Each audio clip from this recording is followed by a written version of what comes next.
Puji Tuhan, selamat sore. Shalom Bapak Ibu Saudara sekalian yang terkasih dalam nama Tuhan Yesus Kristus.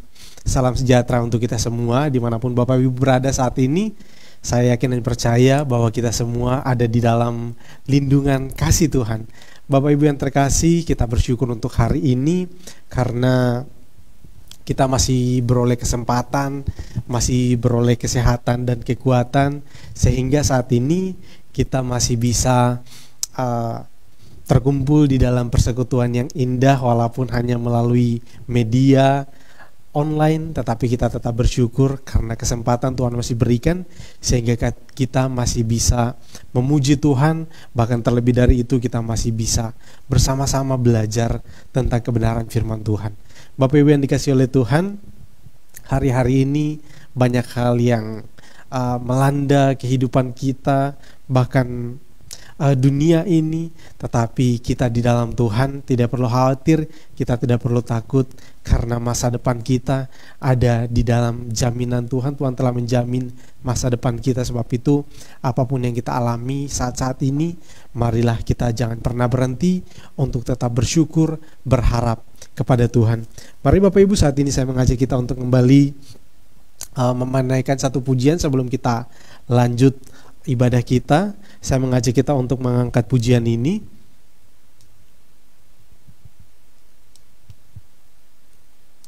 Maafkan. Ya. Agak macet. Oke. Kita angkat pujian ini Bapak Ibu ya. Saat indah ku berhadapan dengan, kita nyanyikan dengan penuh ucapan syukur kepada Tuhan.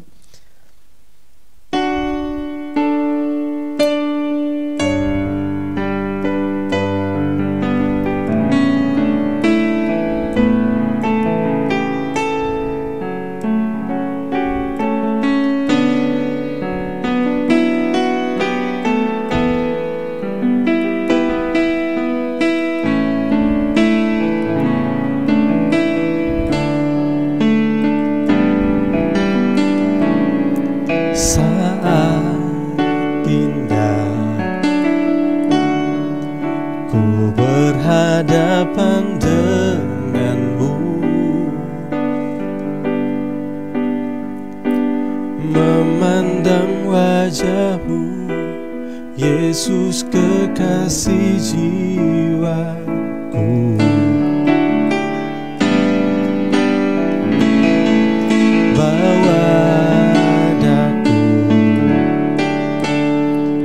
erat dalam pelukanmu, menikmati kasih dan indahnya hadiratmu.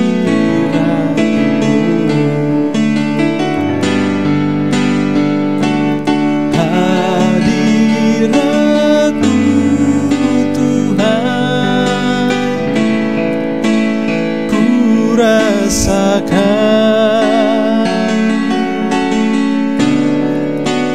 kekudusan-Mu Bapa, penuhiku,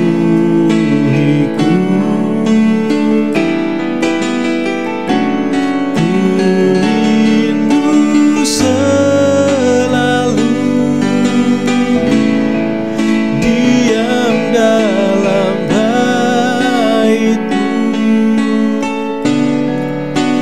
menikmati kasih anugerah-Mu.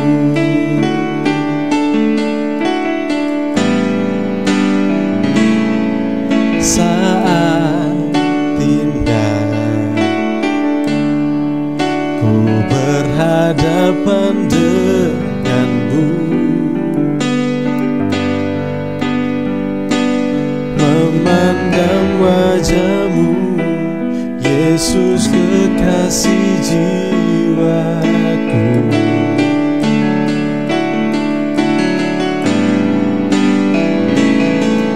bawa daku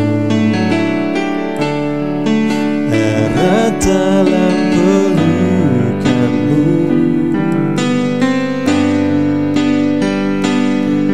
menikmati kasih dan indahnya hadiratmu.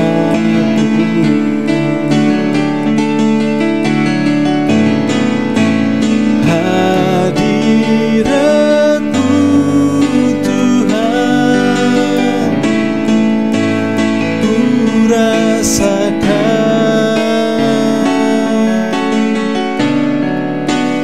kekudusan-Mu Bapa.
Kekudusan-Mu Bapa, penuhiku.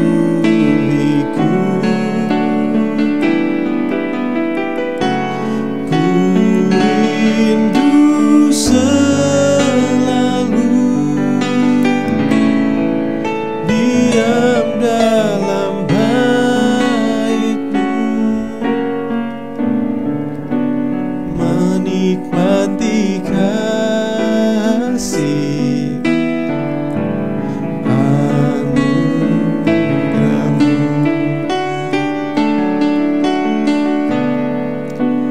menikmati kasih anugerah-Mu.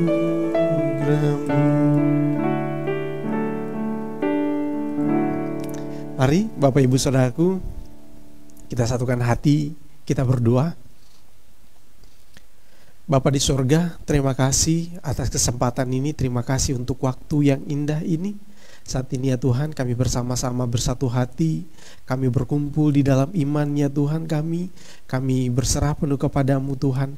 Saat ini di dalam ibadah kami yang sederhana ini ya Tuhan, kami tetap meyakini bahwa Tuhan Engkau ada bersama-sama dengan kami, sebab kami beribadah memuji Engkau Tuhan. Penyembahan yang benar itu ya Tuhan tidak dibatasi oleh ruang dan waktu. Dimanapun kami berada saat ini, kami akan percaya bahwa Tuhan Engkau ada bersama-sama dengan kami. Saat ini ya Tuhan, kami bersama-sama berdoa menyerahkan jalannya ibadah kami ini, dari awal hingga pada akhirnya biarlah berjalan seturut dengan kehendak-Mu ya Tuhan. Hamba berdoa untuk seluruh umat-Mu dimanapun mereka berada saat ini, jemaat-Mu ya Tuhan, baik GPT Lumajang maupun jemaat GPT Jatiroto maupun siapapun yang menyaksikan ibadah ini, biarlah semuanya di dalam lindungan Tuhan, dan Tuhan akan memberikan hikmat kepada kami semua, sehingga dan juga Tuhan akan membukakan hati dan pikiran kami supaya kami dapat melihat kebenaran-Mu Tuhan, supaya kami dapat melihat kehendak-Mu Tuhan, dapat mengerti kehendak-Mu ya Tuhan, dan kami mengerti apa yang kami harus lakukan di dalam kehidupan kami ya Tuhan.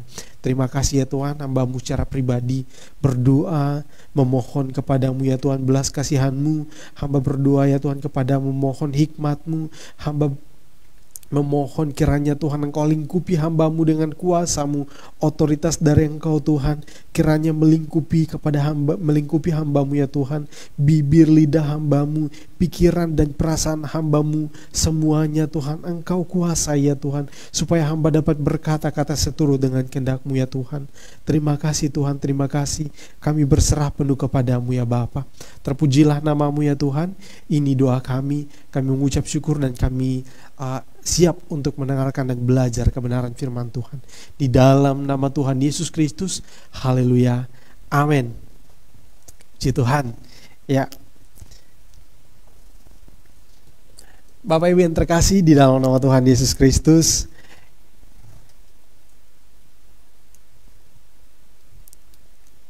ya, selamat datang untuk Bapak Ibu Saudara sekalian. Selamat kita beribadah kembali. Dan bagi Bapak Ibu yang baru hadir, baru masuk, Shalom. Ya, salam sejahtera buat kita semua. Ya, mungkin ada yang baru bergabung.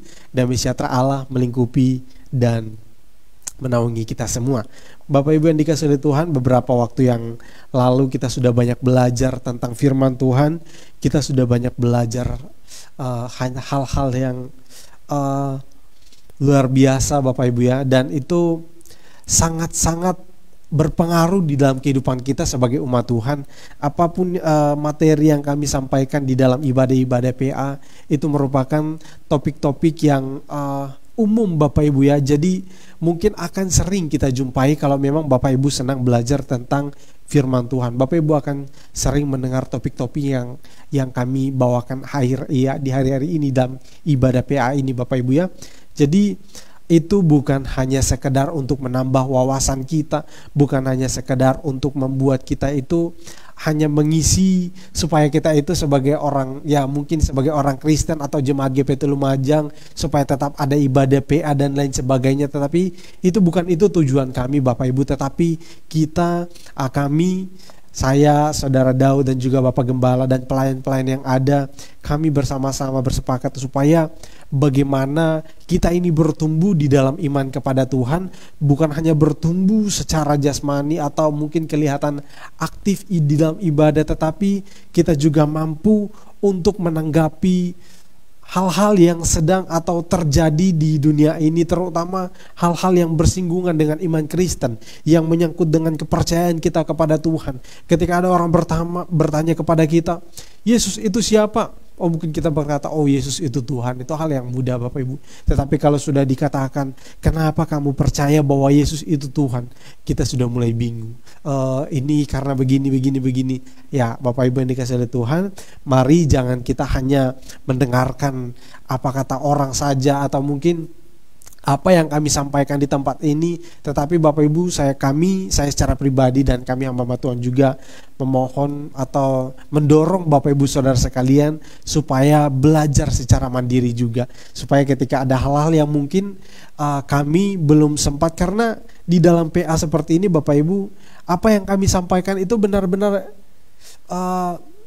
sangat jauh sebenarnya dari apa yang seharusnya untuk Bapak Ibu ketahui. Tetapi karena memang untuk satu topik itu memang butuh waktu yang cukup panjang ya.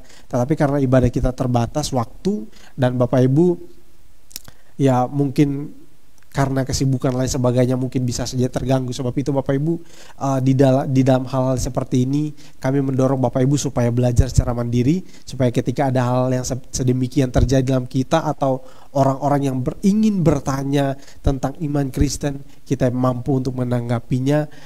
Tetapi kami di sini menyampaikan itu merupakan dasar-dasar untuk Bapak Ibu berpijak untuk menemukan hal-hal yang lain ya. Jadi apa yang kami sampaikan itu hanya hal-hal yang umum. Kalau Bapak Ibu ingin masuk lebih dalam, bisa belajar secara mandiri atau mungkin silakan konsultasi atau tanya-tanya kepada kami ya. Kami sangat terbuka untuk hal itu. Nah, Bapak Ibu yang dikasihi oleh Tuhan, kita lanjut saja.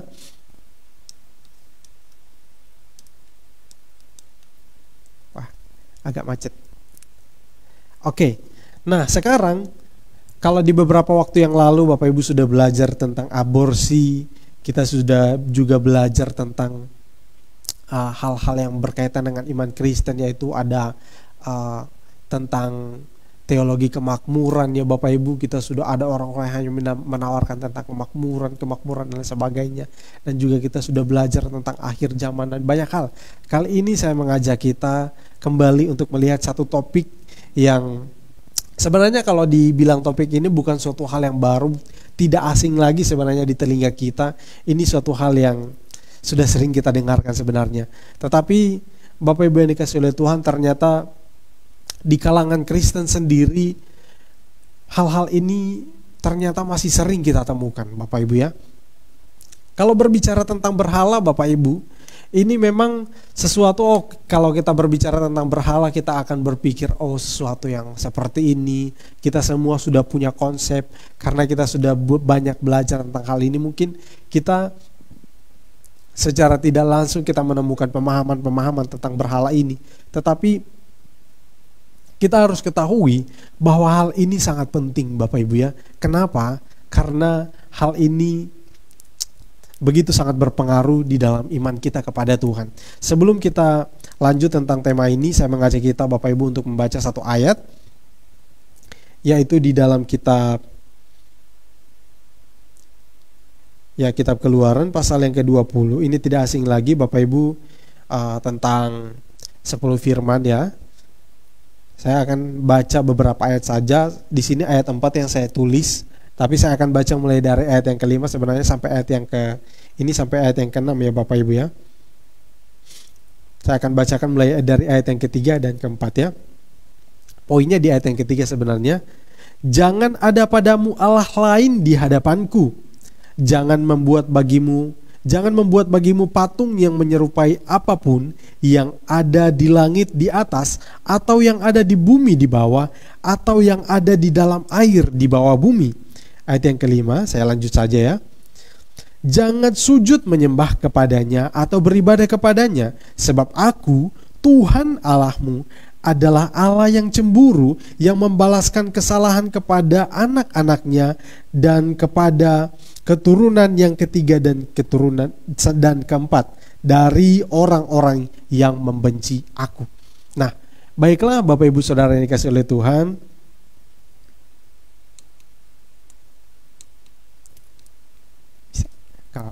Gak apa. Oke, terima kasih Ferry. Nah, Bapak Ibu yang dikasihi oleh Tuhan, ternyata di sini dikatakan penegasannya, sekali lagi saya bacakan di ayat yang ketiga, jangan ada padamu Allah lain di hadapanku. Jadi Bapak Ibu yang dikasihi oleh Tuhan, ketika seseorang itu, kalau kita orang percaya itu, ketika kita mengambil satu komitmen atau keputusan untuk mengikut Tuhan atau untuk menyerahkan hidup kita kepada Tuhan, kita terikat dengan Tuhan Bapak Ibu ya.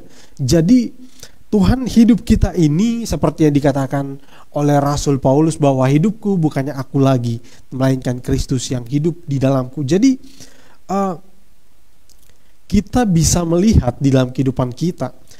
Di sini Tuhan katakan jangan ada padamu Allah lain di hadapanku. Jadi kita harus mengikuti aturannya Tuhan. Kalau Bapak Ibu diikuti di dalam bangsa Israel ini Bapak Ibu ya, sejarah bangsa Israel mulai dari Abraham dan sampai seterusnya, sampai mereka menjadi bangsa yang besar, selalu masalah yang timbul di tengah-tengah bangsa Israel itu adalah ulang itu hanya masalah penyembahan berhala ini. Mereka tidak setia kepada Tuhan, menyembah Baal. Lalu mereka, kalau Bapak Ibu baca di kitab Hakim-Hakim itu akan kelihatan mereka berbuat jahat, menyembah Allah lain.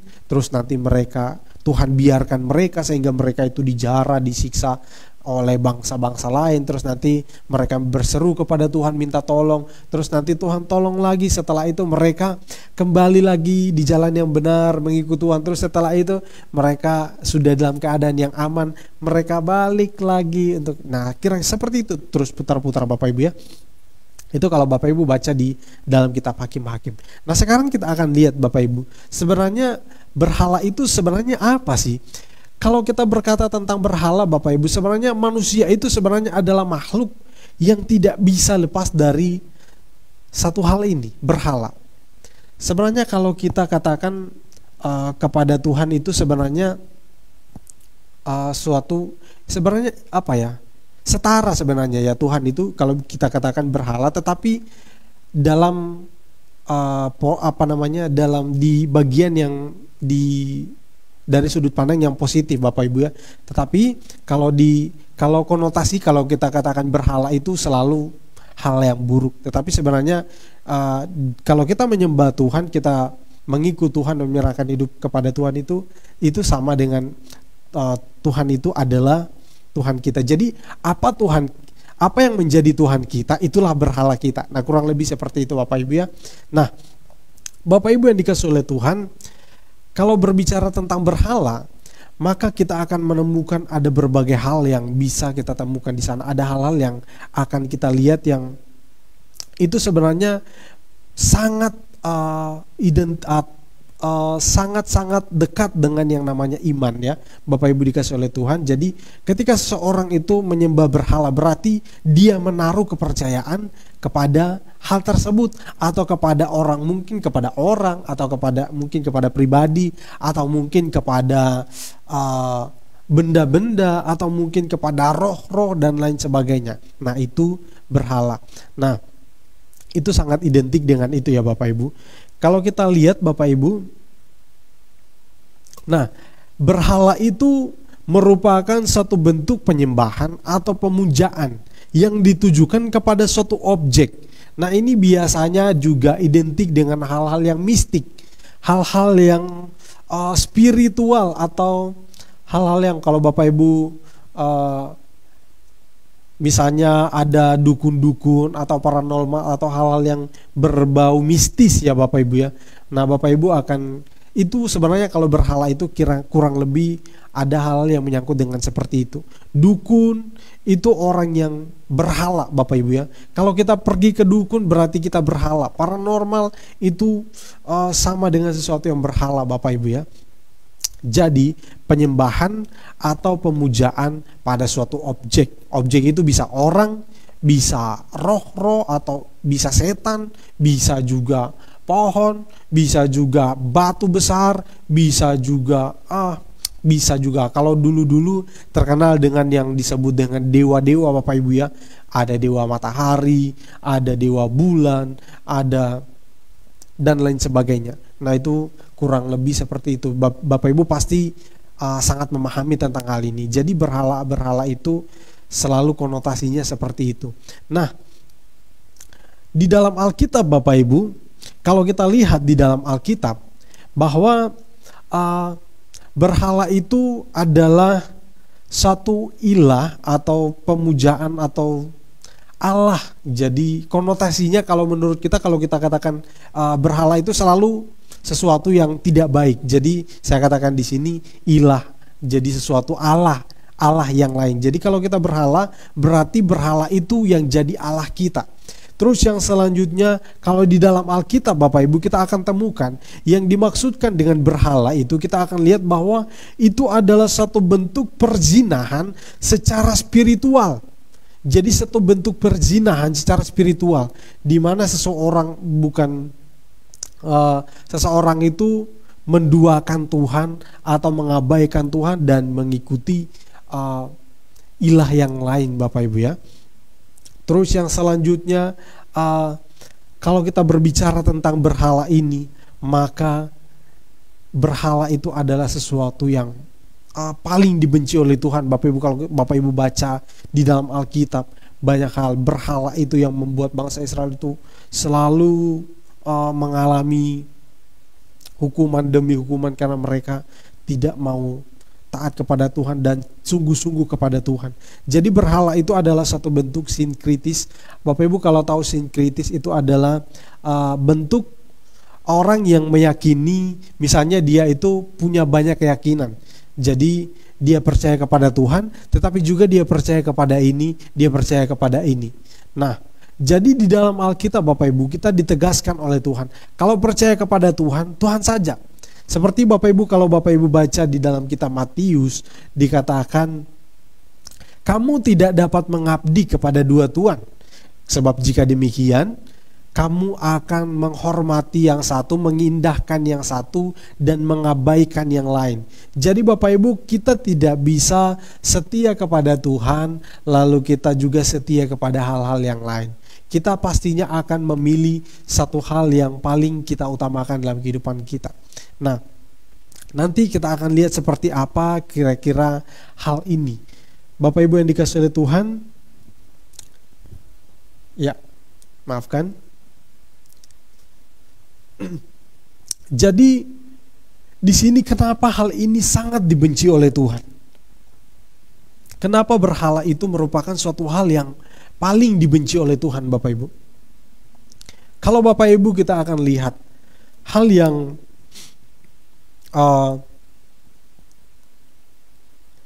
hal yang berkaitan dengan penyembahan, karena berhala itu berkaitan dengan penyembahan, pemujaan kepada satu objek, sehingga kalau kenapa seseorang itu menyembah, kenapa seseorang itu memuja kepada objek tersebut, kenapa seseorang itu dia seolah-olah mengandalkan objek tersebut. Jadi kalau dikatakan penyembahan, maka seseorang itu sedang jadi meragukan Tuhan. Bukan hanya meragukan, tetapi Tuhan itu seolah-olah tidak bisa berbuat apa-apa. Jadi merendahkan Tuhan. Kenapa penyembahan berhala itu sangat dibenci Tuhan? Karena dengan penyembahan berhala ini, seseorang yang sudah dikatakan, oh saya sudah percaya, tapi ketika di dalam kepercayaannya itu dia juga percaya kepada hal-hal yang lain, seolah-olah Tuhan itu tidak cukup, seolah-olah Tuhan itu tidak bisa memberikan perlindungan, seolah-olah Tuhan itu tidak bisa untuk memelihara, sehingga ini dikatakan suatu bentuk penghinaan kepada Tuhan. Jadi Tuhan itu tidak bisa memelihara dia, sehingga dia masih cari kepada hal-hal yang lain. Dia percaya bahwa ada yang lebih baik dari Tuhan, sehingga dia pergi ke sana, dan Tuhan itu tidak cukup untuk hal itu. Nah, sebab itu hal ini sangat dibenci oleh Tuhan.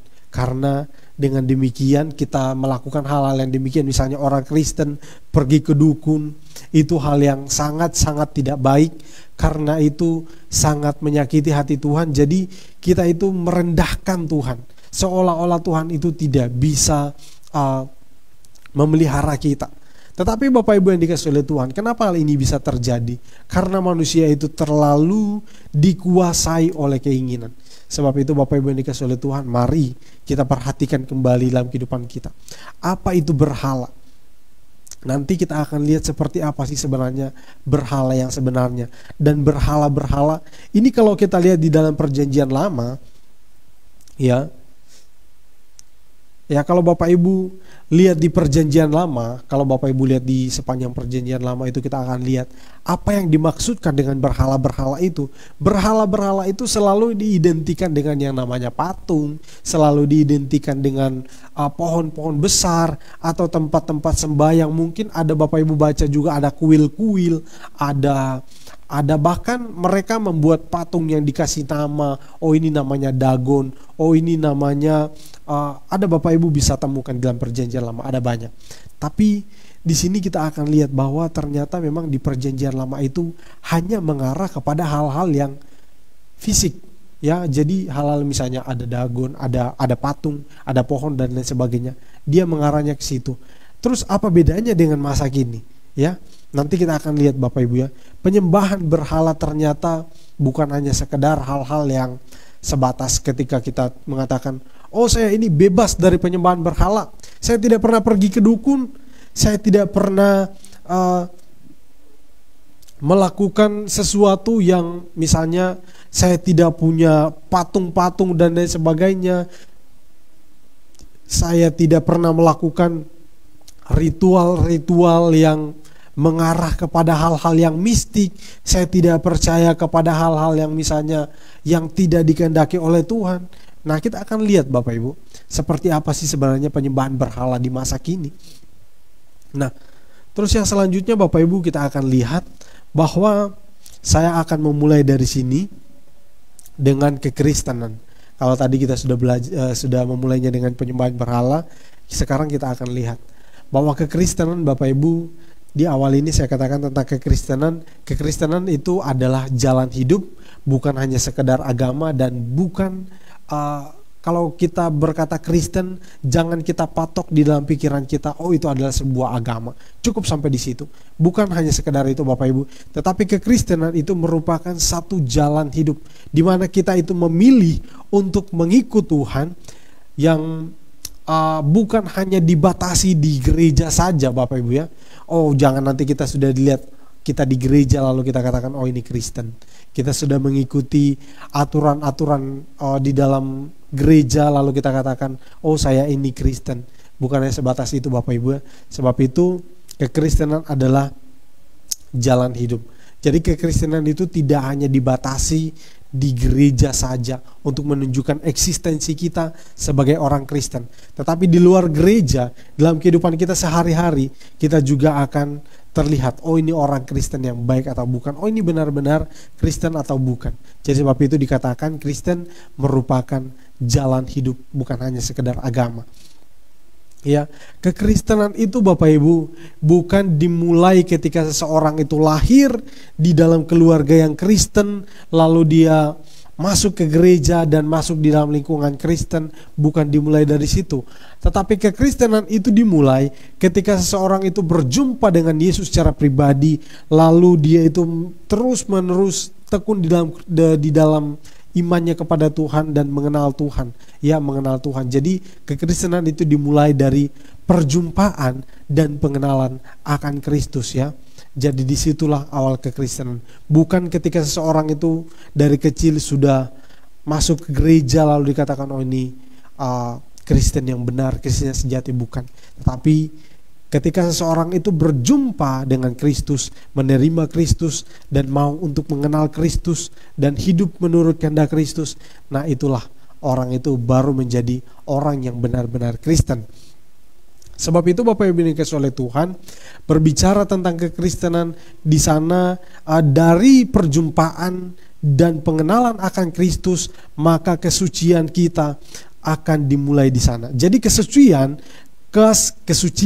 atau kasih atau kebenaran itu merupakan hasil dari kita mengikut Tuhan atau kedekatan kita dengan Tuhan, hasil dari hubungan yang baik kita dengan Tuhan.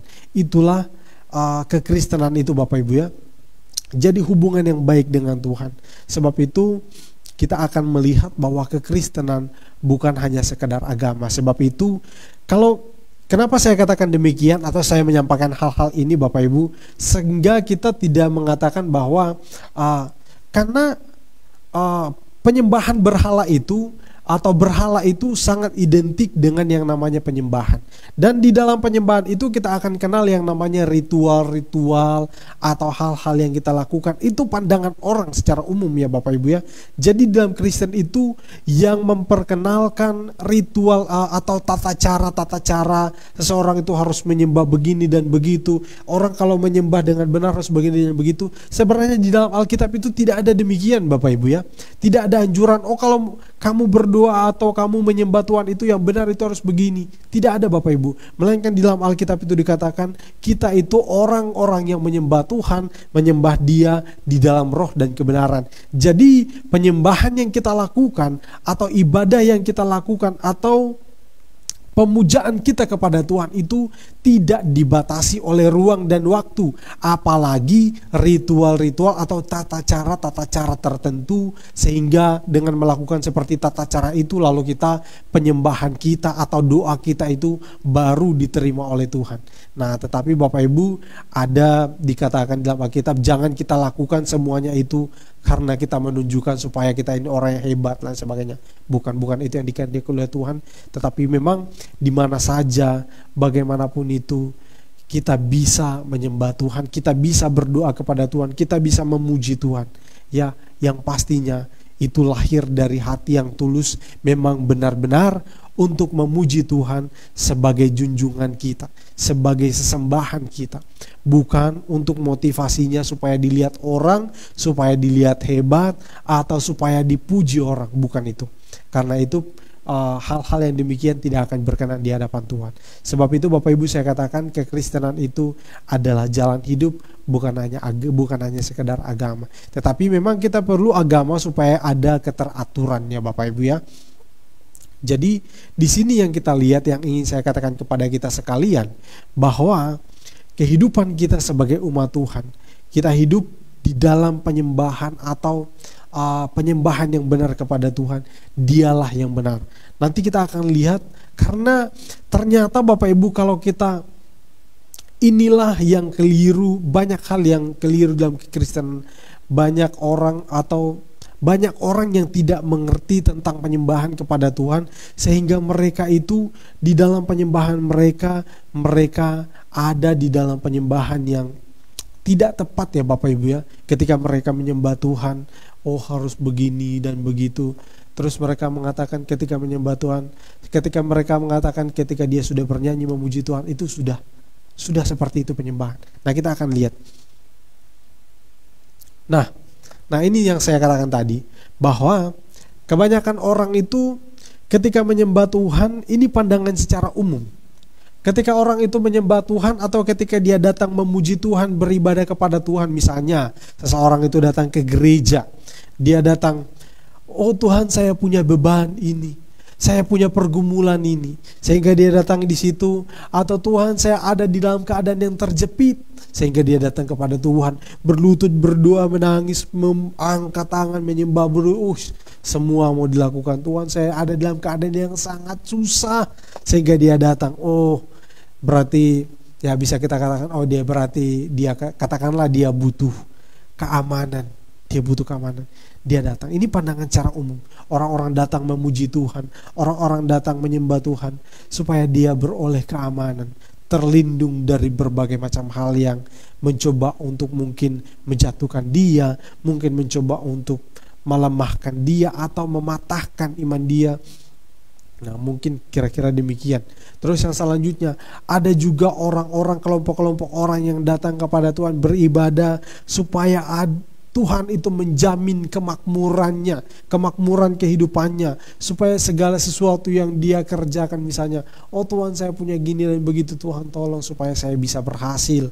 Nah, kira-kira demikian. Terus yang juga dikatakan, ya saya secara umum saya katakan bahwa mereka datang kepada Tuhan atau mereka menyembah, penyembahan yang dilakukan itu untuk pengabulan permohonan ya. Jadi penyembahan itu pengabulan permohonan. Intinya ingin memperoleh sesuatu. Jadi penyembahan itu dilakukan supaya memperoleh sesuatu. Nah, jadi ini juga sebenarnya yang terjadi di dalam penyembahan berhala.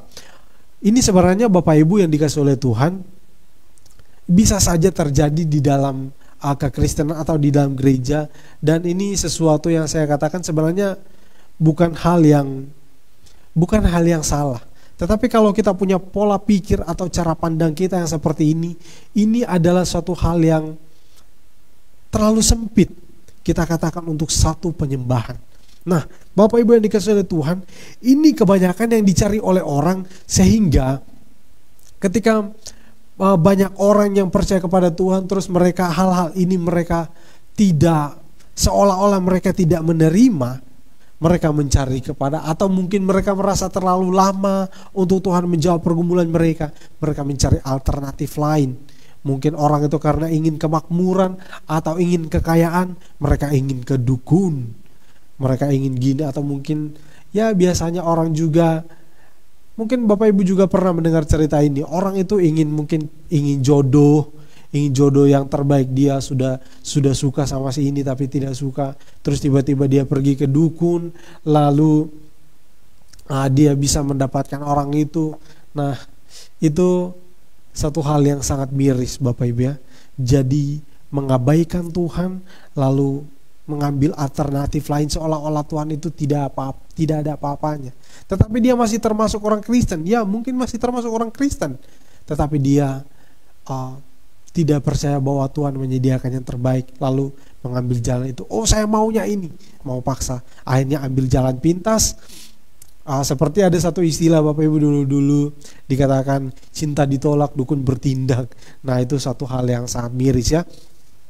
Ketika di dalam kekristenan Bapak Ibu, kalau kita di dalam kekristenan dengan pola pikiran demikian, maka ini akan sangat sempit. Kalau orang-orang yang mungkin kekristenannya hanya Kristen yang ikut-ikutan, hal ini akan mungkin kemungkinan besar mereka akan bisa melakukan hal-hal ini. Kenapa? Karena Kristus itu atau Tuhan itu bukan sesuatu yang sangat mereka butuhkan dalam kehidupannya. Atau mereka itu bisa berkata di dalam kehidupannya, saya bisa bertahan sampai saat ini, itu bisa dengan kekuatan saya kok. Mereka datang ke gereja memuji Tuhan, bahkan mungkin bisa melakukan hal yang baik. Tetapi mereka katakan, saya bisa, selama ini saya masih baik-baik saja kok. Atau mungkin dalam keadaan mereka, selama ini saya sudah serius ikut Tuhan, tapi kenapa hidup saya begini-begini saja. Saya sudah berdoa begitu lama kok, sepertinya tidak dijawab-jawab oleh Tuhan. Akhirnya mereka ambil jalan pintas. Mereka tidak percaya lagi bahwa Tuhan itu adalah hal yang paling dibutuhkan dalam kehidupannya. Jadi Tuhan itu tidak cukup, seolah-olah Tuhan itu tidak cukup. Jadi karena saya butuh ini, selama saya ikut Tuhan kok saya tidak mendapatkan hal-hal yang demikian ya. Di sini kok bisa nawarkan ini, bisa nawarkan itu, banyak hal hanya dengan begini dan begitu. Nah, jadi mereka tertarik lalu menduakan Tuhan. Ini bukan hanya sekedar menduakan Tuhan, tetapi merendahkan Tuhan. Sehingga Bapak Ibu, kalau Bapak Ibu baca dalam Alkitab, khususnya di Perjanjian Lama, kita akan lihat bahwa penyembahan berhala itu begitu membuat sangat sakit hati Tuhan. Sehingga ketika mereka di dalam dosa penyembahan berhala, mereka mengalami penghukuman yang dari Tuhan. Tuhan sangat benci karena itu sangat merendahkan atau sangat membuat Tuhan itu sakit hati. Seolah-olah Tuhan itu tidak cukup untuk memelihara kehidupan umatnya. Seolah-olah Tuhan itu tidak bisa bertanggung jawab atas kehidupan umatnya. Bukan Tuhan tidak bertanggung jawab, tetapi karena keinginan orang itu sendiri yang terlalu besar, keinginannya yang terlalu kuat, sehingga mengalahkan hal-hal yang lain yang lebih baik. Kalau mau ini, harus ini, dan lain sebagainya. Nah, Bapak Ibu yang dikasihi oleh Tuhan, kita akan lihat bahwa penyembahan berhala itu bisa terjadi bahkan kepada orang Kristen sekalipun ya. Walaupun dia sudah katakan dia ini adalah pengikut Tuhan, walaupun dia katakan dia ini orang yang sudah beribadah, tetapi kalau dia tidak sungguh-sungguh ikut Tuhan, dia akan berkata, Tuhan itu tidak cukup. Saya butuh ini. Selama saya ikut Tuhan, saya belum pernah dapat yang seperti ini. Di sini dapatkan, di sini tawarkan hanya dalam mungkin dalam hitungan 3 hari, tunggu 3 hari, atau tunggu hari ini saya pergi, besoknya saya langsung dapat. Itu tawaran-tawaran dunia. Jadi menawarkan hal-hal yang instan, hal-hal yang tanpa proses, sehingga membuat banyak orang yang terjerumus di sana. Kalau kita tidak sungguh-sungguh berpegang teguh kepada kebenaran firman Tuhan, kita tidak sungguh-sungguh untuk membangun hubungan yang baik dengan Tuhan, maka kita akan mudah terjerumus di dalam hal-hal yang demikian. Nah, Bapak Ibu yang dikasihi oleh Tuhan, kita akan melihat penyembahan sebenarnya itu seperti apa sih? Kalau kita katakan tadi penyembahan berhala itu sangat identik atau sangat dekat dengan yang namanya penyembahan berhala itu ya. Jadi apakah seseorang ketika menyanyi nyanyian rohani, Bapa Engkau sungguh baik, ku naikkan syukurku buat hari yang Kau beri, terima kasih Tuhan. Ketika sudah menyanyi pujian-pujian yang demikian dengan sungguh-sungguh, mungkin dia katakan, oh Tuhan terima kasih, atau mungkin dia sudah berkata-kata yang rohani, Tuhan Engkau baik, terima kasih Bapa Engkau Tuhan yang sungguh hebat. Apakah demikian? Terus penyembahan itu ketika seseorang sudah berlutut sambil di situ ada yang mungkin sampai berbahasa roh, berbahasa lidah, sambil mengangkat tangan, oh Tuhan, mungkin dengan bahasa-bahasa yang tidak kita mengerti Bapak Ibu ya. Apakah penyembahan itu demikian? Ya Bapak Ibu, penyembahan itu memang demikian. Tetapi Ini memang salah satu bentuk penyembahan.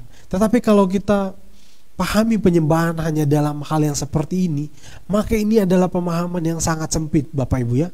Jadi penyembahan itu tidak hanya dibatasi oleh misalnya kita harus menyembah itu harus menyanyi, harus berlutut, harus berkata-kata yang rohani dan sebagainya. Tidak harus demikian, Bapak Ibu ya.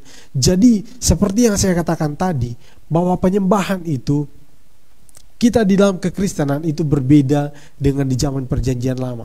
Orang-orang di zaman perjanjian lama, mereka itu dikatakan berhala, mereka itu dikatakan menyembah Tuhan. Ketika mereka datang ke bait Allah, ketika mereka datang membawa korban persembahan, atau mereka itu mempersembahkan korban dan sebagainya, menyanyikan nyanyian syukur.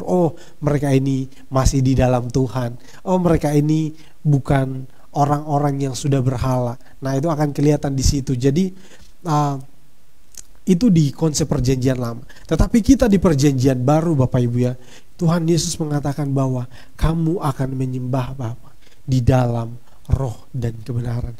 Jadi sekali lagi saya katakan seperti tadi yang saya katakan, bahwa penyembahan kita kepada Tuhan itu adalah penyembahan yang bisa kita lakukan di mana saja, dengan cara yang bagaimana saja. Tetapi Bapak Ibu yang dikasihi oleh Tuhan, kita harus lihat bahwa seseorang atau penyembah-penyembah yang benar itu akan menyembah dengan ada hal-hal yang demikian, Bapak Ibu, bahwa penyembahan itu adalah merupakan satu ungkapan di mana kalau Bapak Ibu kata penyembahan itu adalah penyembahan itu yang diterjemahkan juga atau memiliki arti sebagai kata yang tunduk, hormat. Jadi kita tunduk, kita hormat, kita memuji Tuhan. Nah, itu penyembahan, Bapak Ibu ya. Di mana saja kita tunduk kepada Tuhan, kita tetap hormat kepada Tuhan. Tetapi yang lebih penting, Bapak Ibu, untuk kita ketahui bahwa penyembahan itu bukan hanya sekedar angkat tangan, memuji Tuhan, berlutut, lalu kita mengatakan puji-pujian atau kata-kata yang indah untuk Tuhan. Tetapi penyembahan itu lebih kepada sikap hati. Jadi tunduk dan hormat itu yang mana kita itu lebih, atau makna yang lebih dalamnya lagi adalah sikap hati yang memberikan nilai yang tinggi kepada Tuhan. Jadi kalau kita memberi nilai yang tinggi kepada Tuhan, maka kita sedang menyembah Tuhan. Jadi di mana saja Bapak Ibu, kalau kita memberikan Tuhan itu sebagai yang tertinggi dalam kehidupan kita, maka itu adalah penyembahan. Segala sesuatu yang diberikan nilai tinggi adalah berhala. Nah, jadi Bapak Ibu, siapapun yang kita berikan nilai tinggi atau apapun yang kita berikan nilai tinggi dalam kehidupan kita, itu adalah berhala. Maka kita harus hati-hati dengan ini. Inilah penyembahan berhala, Bapak Ibu ya. Jadi mungkin tadi kalau kita sebagai orang-orang benar, orang-orang percaya, kita adalah anak-anak Tuhan. Ketika kita menyembah Tuhan, maka kita sedang memberikan nilai yang tinggi kepada Tuhan, yang tidak dapat disamakan dengan apapun. Artinya kita tunduk kepada Tuhan, kita hormat kepada Tuhan, kita taat kepada Tuhan, kita mau mengikuti segala sesuatu yang dikehendaki oleh Tuhan. Itulah sikap hati yang memberikan nilai tinggi kepada Tuhan. Jadi kita memberikan nilai tinggi kepada Tuhan bukan hanya sekedar tunduk, hormat, tetapi bagaimana juga berbicara tentang sikap hidup kita di dalam keseharian kita. Apapun yang kita lakukan, apapun yang kita kerjakan, di sana kita akan lihat apakah kita ini benar-benar menempatkan Tuhan sebagai yang tertinggi dalam kehidupan kita. Jadi sekali lagi saya tegaskan kepada kita Bapak Ibu, segala sesuatu yang diberi nilai tinggi adalah berhala. Nah, sekarang kita lihat Bapak Ibu ya, saya tidak mau mengatakan kita ini adalah orang-orang benar, kita akan lihat kembali kepada diri kita sendiri. Nah, hal apa yang paling bernilai di dalam hati kita atau di dalam kehidupan kita? Mari kita tanya. Ini kita ambil waktu sejenak Bapak Ibu ya. Saya berikan waktu kepada Bapak Ibu saudara sekalian dimanapun berada. Mari koreksi kembali di dalam hati kita. Apa yang paling bernilai di dalam kehidupan kita? Mungkin sebagian orang akan mengatakan pekerjaannya, Pekerjaannya itu lebih bernilai dibandingkan dengan apapun. Dan mengatakan bahwa tanpa pekerjaan ini saya tidak bisa berbuat apa-apa. Atau mungkin dia mengatakan bahwa yang paling bernilai bagi saya dalam kehidupan ini adalah harta saya. Kalau saya tidak punya harta yang sedemikian seperti ini, saya tidak mungkin menjadi orang yang berbahagia dalam kehidupan saya. Atau mungkin juga ada yang mengatakan yang paling bernilai di dalam kehidupan saya adalah keluarga saya. Anak saya, istri saya mungkin, atau suami saya mungkin, atau saudara-saudara saya mungkin. Tanpa mereka saya tidak bisa berbuat apa-apa. Tanpa mereka saya tidak bisa mungkin sampai sedemikian. Sampai bisa hidup sampai sedemikian. Nah, atau mungkin juga ada yang mengatakan yang paling bernilai dalam kehidupan saya adalah kehormatan. Saya tidak ingin harga diri saya diinjak-injak dan lain sebagainya. Terus yang selanjutnya, kekuasaan. Nah, saya sudah mendapatkan kekuasaan sekarang. Saya tidak mungkin bisa. Ini adalah kerinduan saya yang sejak lama saya idam-idamkan. Saya sangat bangga atas pencapaian ini. Ini adalah hal yang paling bernilai dalam kehidupan saya. Bapak Ibu yang dikasihi oleh Tuhan, seperti tadi saya katakan, yang terdapat di dalam Matius, seseorang itu tidak bisa mengabdi kepada dua tuan, karena dia akan mengindahkan yang satu dan mengabaikan yang lain. Nah, Bapak Ibu yang dikasihi oleh Tuhan, seharusnya yang paling bernilai di dalam kehidupan kita, di dalam hati kita, di dalam segala sesuatu dalam kehidupan ini adalah Tuhan. Kalau Tuhan itu posisinya masih kita setarakan dengan hal-hal ini, maka kita belum menjadi orang-orang atau penyembah-penyembah berhala, penyembah-penyembah yang benar. Kalau pekerjaan kita masih lebih kita utamakan dibandingkan Tuhan, maka kita sedang berhala. Atau harta kita lebih kita utamakan dibandingkan Tuhan, kita sedang berhala. Jadi Bapak Ibu, banyak orang yang mengabaikan, atau bukan hanya itu Bapak Ibu, bahkan hobi, kesenangan kita utamakan. Itu yang paling bernilai, sehingga dalam keseharian kita, kesukaan kita mau ini, sampai ada orang-orang yang rela meninggalkan jam-jam ibadah mereka hanya karena ingin menjalankan hobinya, hanya karena ingin tidak terlewatkan mungkin ada tontonan, mungkin misalnya di bioskop, oh ini jam ini tayang, oh saya suka sekali film ini, saya tidak apa-apalah kali ini saya bolos ibadah dan sebagainya. Nah, jangan sampai demikian. Banyak orang yang ternyata masih di kondisi yang seperti itu. Dan yang mirisnya lagi Bapak Ibu, mereka adalah orang-orang yang mengaku sebagai anak-anak Tuhan. Jadi Bapak Ibu, di sini saya tegaskan kembali kepada kita sekalian, jangan sampai hal-hal ini menggantikan posisi Tuhan dalam kehidupan kita. Atau sekali lagi saya tegaskan, jangan sampai hal-hal ini atau mungkin kesenangan, saya tambahi lagi tentang kesenangan, jangan sampai lagi kesenangan kita atau hobi kita yang menjadi Tuhan di dalam kehidupan kita. Ya, jangan sampai hal itu yang menjadi Tuhan dalam kehidupan kita. Tetapi biarlah Tuhan senantiasa yang menjadi utama dalam kehidupan kita. Saya tidak pernah bosan-bosan. Mungkin saya sering mengatakan hal ini, biarlah Tuhan akan menjadi prioritas utama di dalam kehidupan kita. Hal apapun bisa kita alami, tetapi hal apapun mungkin bisa kita abaikan, tetapi Tuhan jangan sampai kita abaikan Bapak Ibu ya. Hal-hal lain mungkin bisa akan datang lagi pergi, tetapi Tuhan harus senantiasa ada dalam kehidupan kita. Hal-hal lain, pekerjaan kita, harta kita, ini semuanya akan hilang, akan bisa hilang dalam sekejap. Tetapi Tuhan akan senantiasa ada bersama-sama dengan kita. Sebab itu Bapak Ibu, biarlah Tuhan yang menjadi prioritas utama dalam kehidupan kita. Kalau dulu Bapak Ibu penyembahan berhala itu terkenal dengan patung-patung, penyembahan berhala itu terkenal dengan pohon-pohon besar, penyembahan berhala itu terkenal dengan mungkin tempat-tempat yang mistik, tempat-tempat mungkin yang bersejarah. Oh, di sini banyak peninggalan ini dan itu, mungkin ada hal-hal yang berbau mistik. Tetapi kita di zaman ini, hal-hal inilah penyembahan berhala di masa kini. Sebab itu Bapak Ibu, jangan sampai kita tergiur dengan hal-hal ini dan kita mengabaikan Tuhan. Ya, marilah kita lihat kembali dalam kehidupan kita, apa yang terutama atau apa yang paling bernilai dalam kehidupan kita.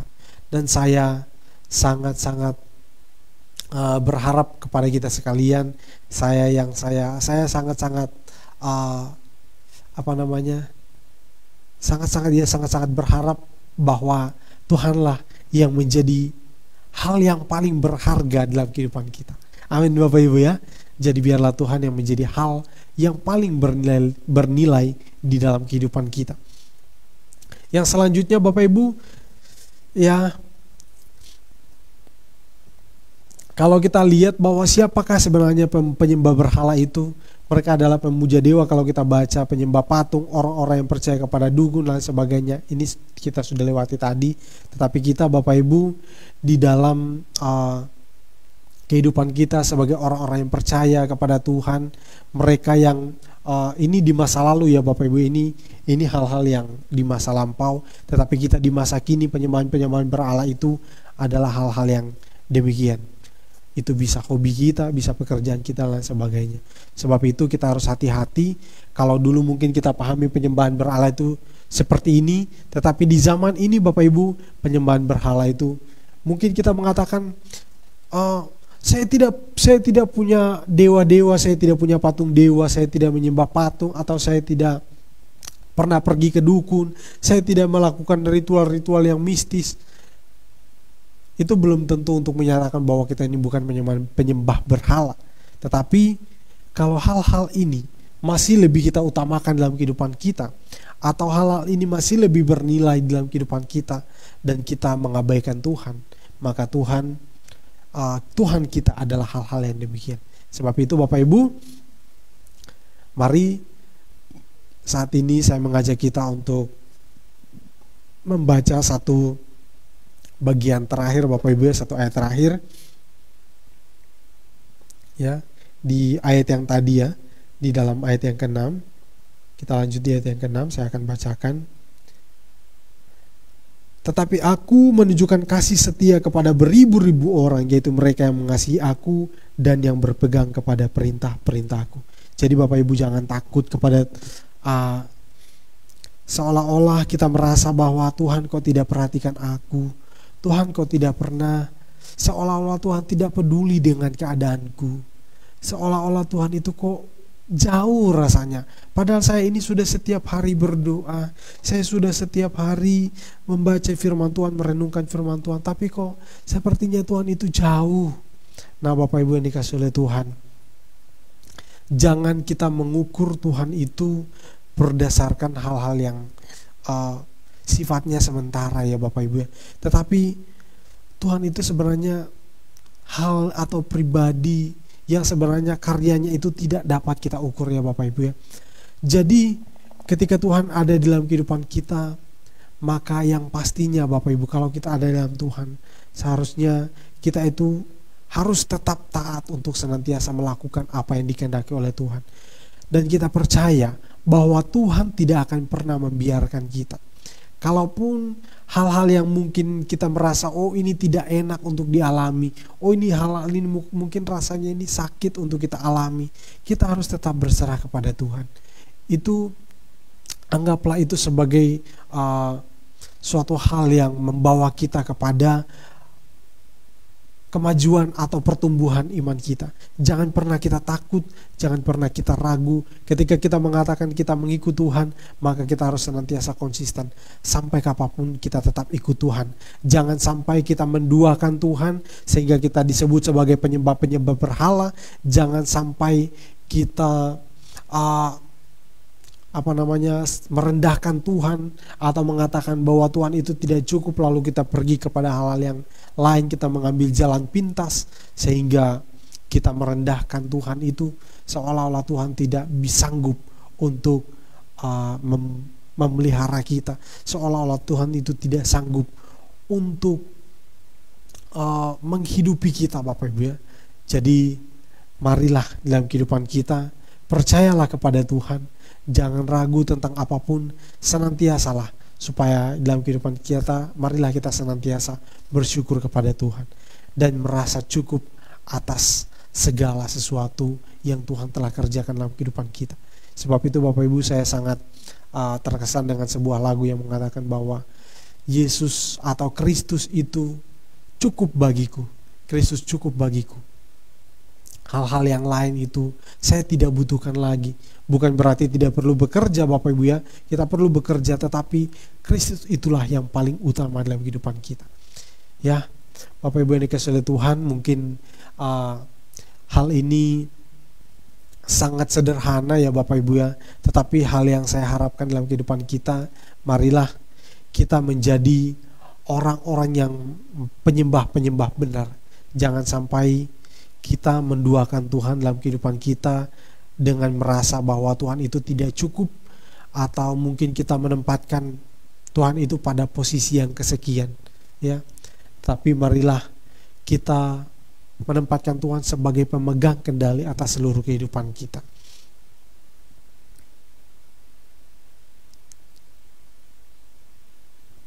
Ya, puji Tuhan Bapak Ibu, saya akan mengajak kita kembali untuk menaikkan pujian ini.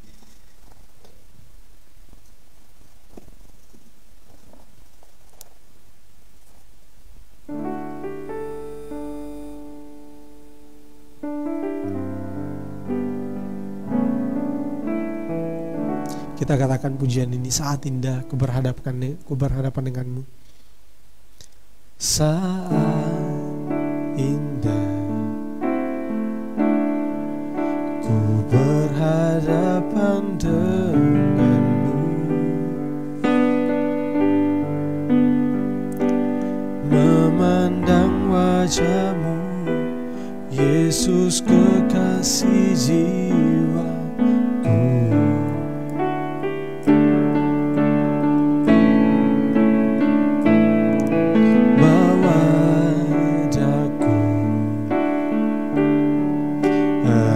Dalam pelukanmu, menikmati kasih dan indahnya hadiratmu.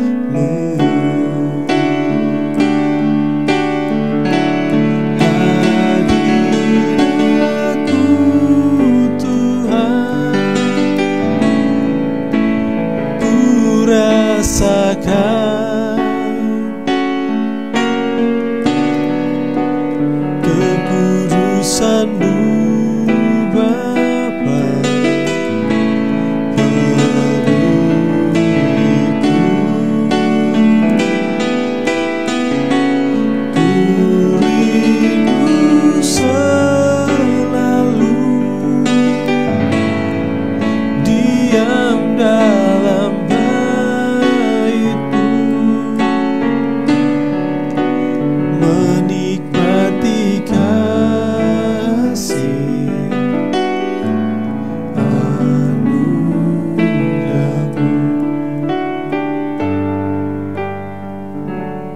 Puji Tuhan, Bapak Ibu Saudaraku, ya, untuk jemaat GVT Lumajang dan Jatiroto, ya, ibadah kita berjalan seperti biasa.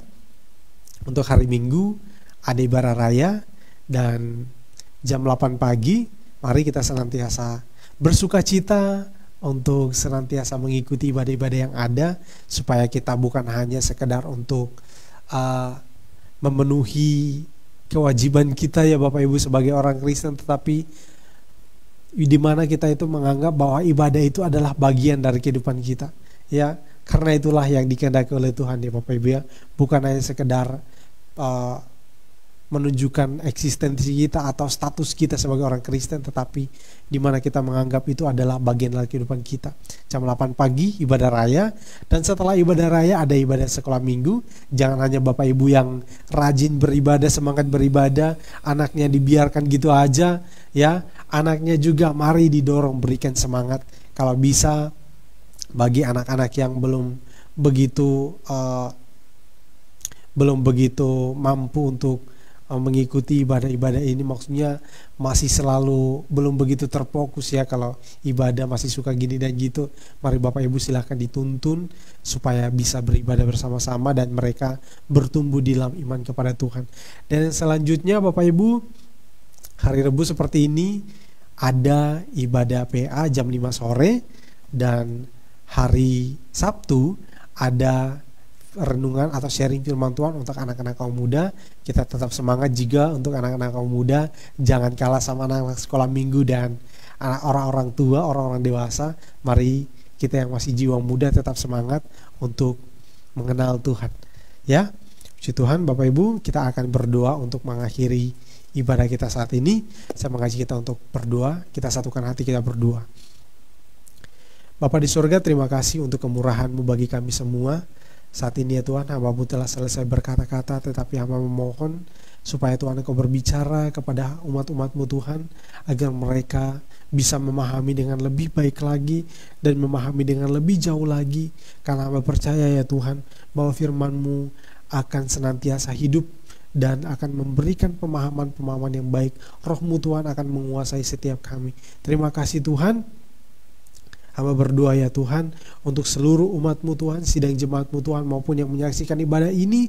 Tuhan kiranya memberkati, Tuhan kiranya senantiasa melindungi, jauhkan dari segala macam sakit penyakit, jauhkan dari segala macam mara bahaya, jauhkan dari segala macam hal-hal atau niat jahat orang yang mencoba untuk menghancurkan, yang mau mencoba untuk menjatuhkan karir dan lain sebagainya. Di dalam nama Tuhan Yesus Kristus, Tuhan akan menjadi pelindung, Tuhan akan menjadi yang menjadi terutama dalam kehidupan kami untuk melakukan segala sesuatu dan akan menaungi kami senantiasa. Terima kasih Tuhan, terima kasih. Hamba berdoa ya Tuhan bagi mereka yang saat-saat ini di dalam pekerjaan mereka, di dalam usaha mereka Tuhan, dan juga yang di dalam pendidikan mereka. Hamba berdoa Tuhan, kiranya hikmat-Mu Tuhan turun atas setiap kami, dan juga akan memberikan dan melalui hikmat-Mu ini ya Tuhan akan memampukan kami untuk melakukan pekerjaan dengan baik, untuk mengelola usaha dengan baik, mengelola ataupun menjalankan pendidikan dengan baik. Terima kasih ya Tuhan. Anak-anak yang masih dalam pertumbuhan, kiranya Tuhan senantiasa sertai supaya akan terus bertumbuh di dalam pengenalan yang baik akan Engkau ya Tuhan. Hamba berdoa ya Tuhan, kami bersama-sama berdoa juga untuk Tante Lin yang saat ini bersama dengan suami masih di dalam kondisi fisik yang belum begitu baik, tetapi kami akan percaya bahwa Tuhan akan terus memulihkan hari kesehari mereka, akan senantiasa merasakan bahwa Tuhan turut bekerja dalam kehidupan mereka untuk memulihkan keadaan mereka. Di dalam nama Tuhan Yesus Kristus, Tuhan akan pulihkan dengan kesehatan yang baru, kekuatan yang baru, dan mereka akan bersuka cita karena Tuhan. Terpujilah nama-Mu ya Bapa. Terima kasih. Kami bersyukur ya Tuhan, dan kami akan akhiri ibadah kami saat ini di dalam nama Tuhan Yesus Kristus. Haleluya. Amin. Puji Tuhan, ibadah kita telah selesai. Tuhan Yesus memberkati kita semua. Shalom.